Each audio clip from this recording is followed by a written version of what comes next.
Hey, how's it going? Could start it out. This is Dan, DD Speed Shop. Speaking about DD Speed Shop. Is that DD Speed Shop? Is that DD Speed Shop? Is that DD Speed Shop? Is that DD Speed Shop? DD Speed Shop? Is that DD Speed Shop? Is that DD Speed Shop? Is that DD Speed Shop? Is that DD Speed Shop? DD Speed Shop? I learned everything I know from DD Speed Shop, DD Speed Shop, DD Speed Shop. I cut this Bronco in half and glued it together with more parts. DD Speed Shop, DD Speed Shop, DD Speed. Wait. Is that DD Speed Shop? Is that DD Speed Shop? Is that DD Speed Shop? What do we have here? Is that DD Speed Shop? DD Speed Shop. Is that DD Speed Shop? Is that DD Speed Shop? So I'm out here just minding my own business with all my junk. And wouldn't you know it? DD Speed Shop. Is that DD Speed Shop? Holy shit, it's DD Speed Shop. No. Do something a little different today in the garage, and that is I've had a welder that does not have the capability of 220. So what I'm doing is I've got my box open up here. Power's still alive right now. And I've cut out my part of the wall that I'm going to cut. I'm going to try and preserve this panel and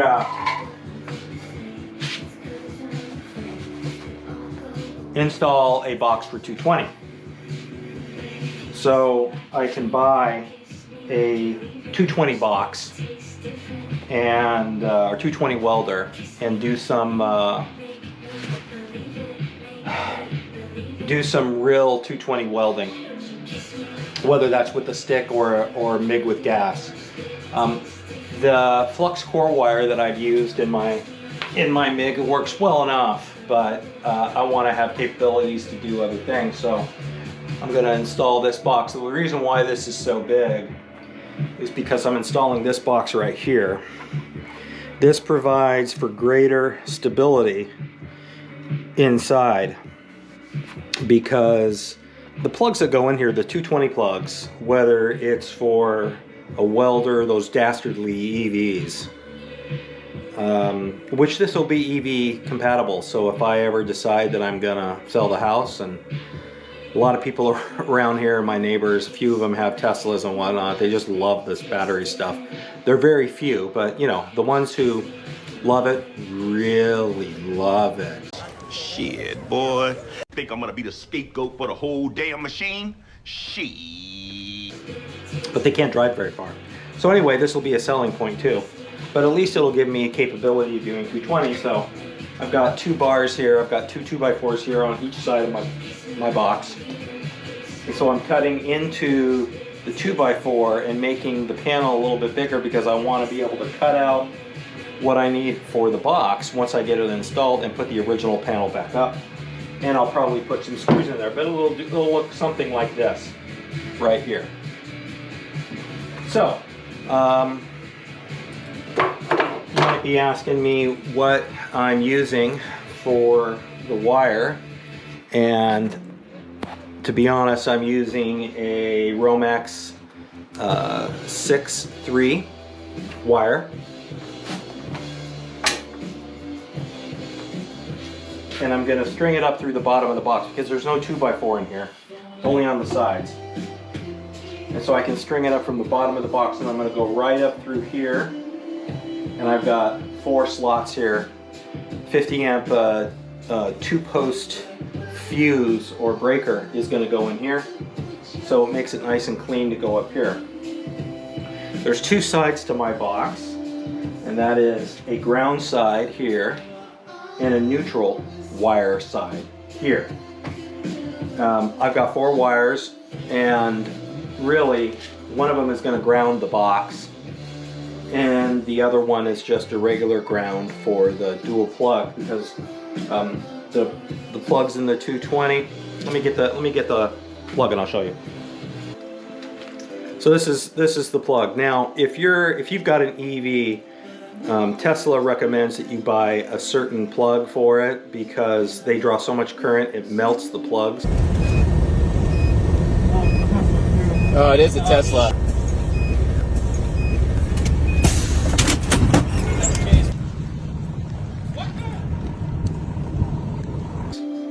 And they're about $100 bucks. But I'm just putting in, so anybody who buys, you know, if I sell my house ever, they can put in a plug for a EV if they wanted to. But this will be just fine for my purposes. This is a Leviton. And basically you have two hots and a ground, and the hots are noted on the back here by the colored, gold colored screws where you insert it, and then the ground sits right here. These things should sit in like this because the ground's usually up top and the wire cord comes down. You don't want to flip it over and have it coming over the top, so to speak, and putting any pressure on it like that. So you install it like this. Now these things are, like I say, the box needs to be secured very well, which is why I have this kind of box, because pushing it in and pushing it out can have the tendency, if it's not secured enough, to do this to the box, and it'll come loose in time, and it'll just screw up your sheetrock. So anyway, I'm going to cut this out, and then we're going to see what we have here, and then I can start stringing the wire. By the time I get it cut out, then what I'll do is I'll cut the main breaker, and the main breaker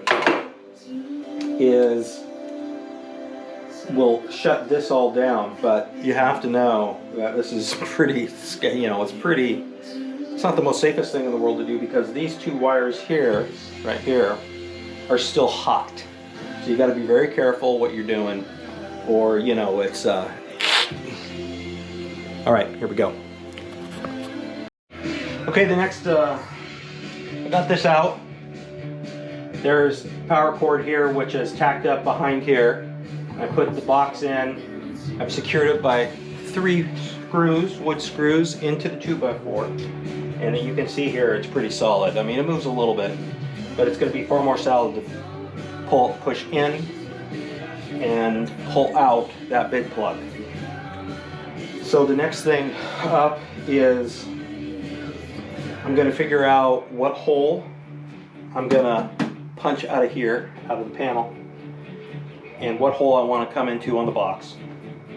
And then I'm going to shut down all of the power, and I'm going to start stringing the wire. Okay, I have the box pretty much installed.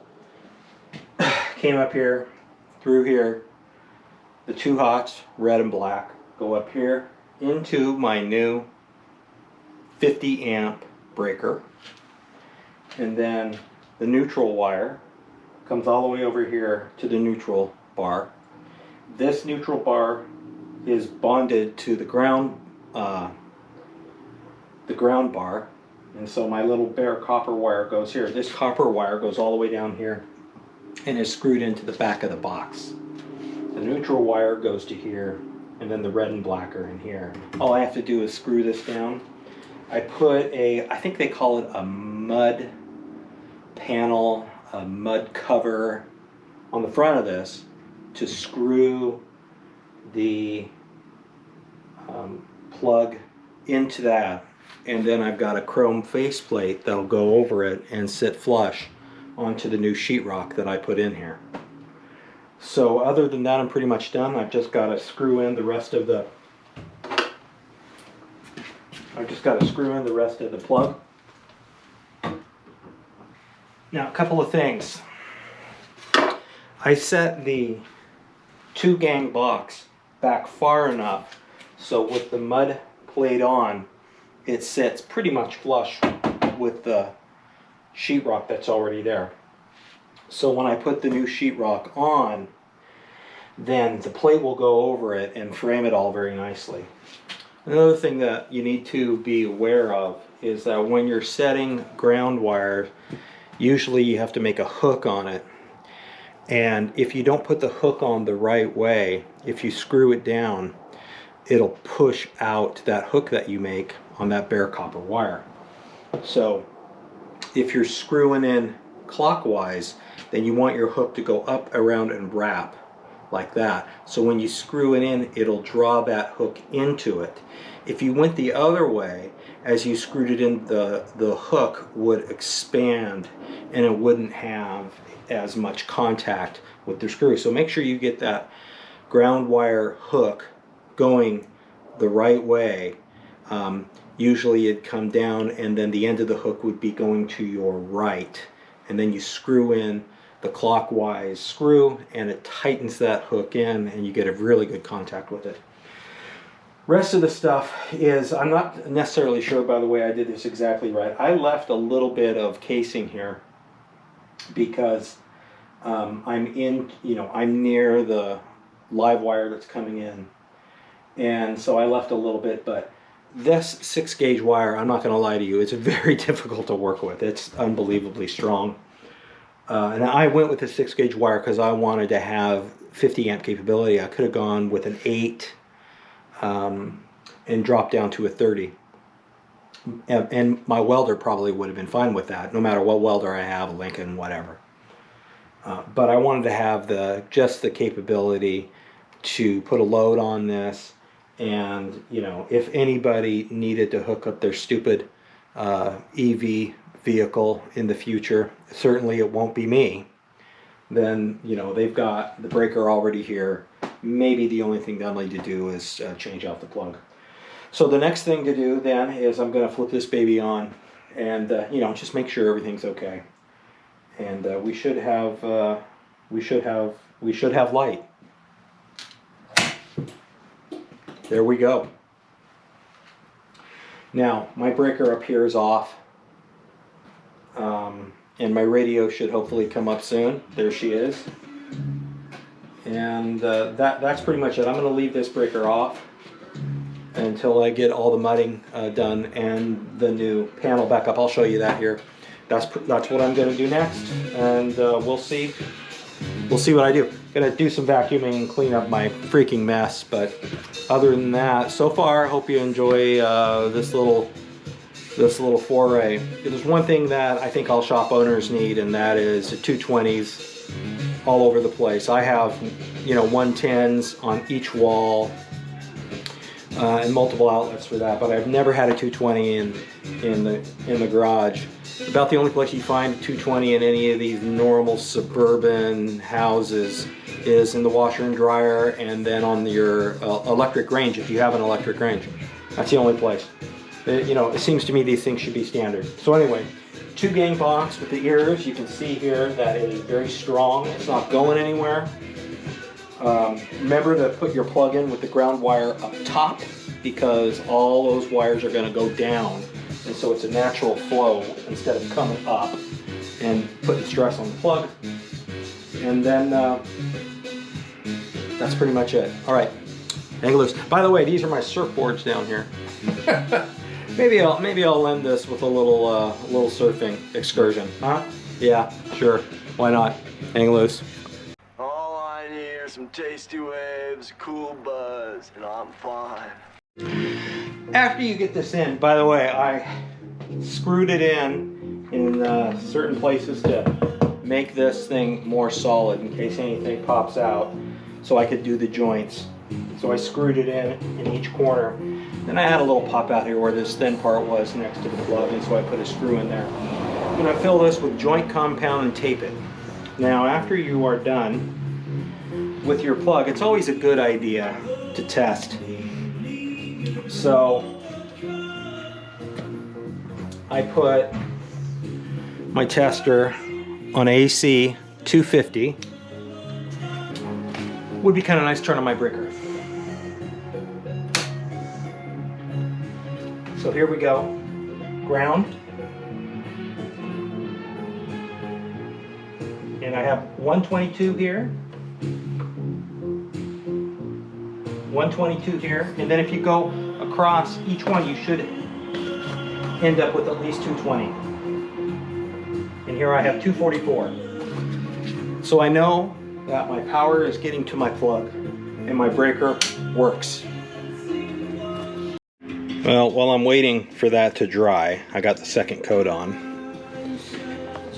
we have finally today I'm started working on the oil pressure dual gauge setup, and I don't know if you can see it back in there, but I definitely have leakage coming out of that plastic line in there. And so what I'm gonna have to do, well, I planned on changing it anyway, so we're gonna start tearing into this, and we'll see what we get. Okay, everybody, I am done with the plug. It turned out pretty well.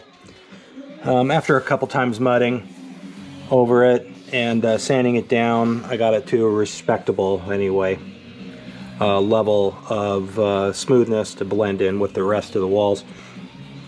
And the plate fit nicely. I had to jiggle it a little bit because it got a little too aggressive right up in here, down inside actually, in the hole opening. So I had to jostle it around a little bit to make it look flush, if you will. And then I forgot to mention, and so I want to mention it. This is very handy to have. I didn't mention it earlier on in the video, and I should have. This is a stud finder, but it's also it's a stud finder that also has the ability to detect electrical wires behind the wall. Very, very, very useful, I might add. So before I got my plate off up here, I was scanning this along to find my studs, and I knew before I even opened it up that I had 2x4s running down on each side of my panel there, and that this side was open. But I also knew, because of this, that somewhere in this area I had an electrical wire running, and there was one running down and then curved over, go through the 2x4, and I'm assuming it goes over to that plug. I'm not really quite sure, but it's done. I will say I would recommend one of these. I'm not sure I recommend this one because this is highly temperamental, and it took me a few times really to get it to work, and you had to go very, very slow for it to pick up the studs. But just to show you inside the panel here, so there's my 50 amp breaker. Right now it's off, of course, because I'm not using it, and that's pretty much it. So I would call this successful, and everything works. As you saw, I checked it out with my tester. Everything comes out the way it should, and so I'm ready to get myself a welder, and I'm going to get a MIG welder that actually has gas. I'm not sure if I'm going to get one that has not just gas, but can also run stick on it. I almost want to do a separate unit for stick, but you know, to be cost effective now, they really make these, especially since I'm not a full-time welder, professional welder, then maybe one of those combination units would work. Heck, they even have combination units now that are MIG, TIG, and stick. And so maybe I'll do something like that, but I don't know. With MIG, I'm going to run a C25, 75% argon, and with the TIG, I think you need a bottle of just argon, if I remember correctly. But I've never done TIG, so I have no idea. Some people swear by it and think it's way better for doing sheet metal work. But I'm familiar with MIG welding and become kind of accustomed to it, and so I'm going to do that. And then, of course, I want to have something for stick, which you definitely need 220 for. In order to do thicker metals and fabrication and to make things. Like I want to make a welding table, I'm going to need a stick welder for that. So anyway, you guys, take it easy, hang loose. Let's go surfing, shall we?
disappeared somewhere. I got a space. You found some better place, and I miss you.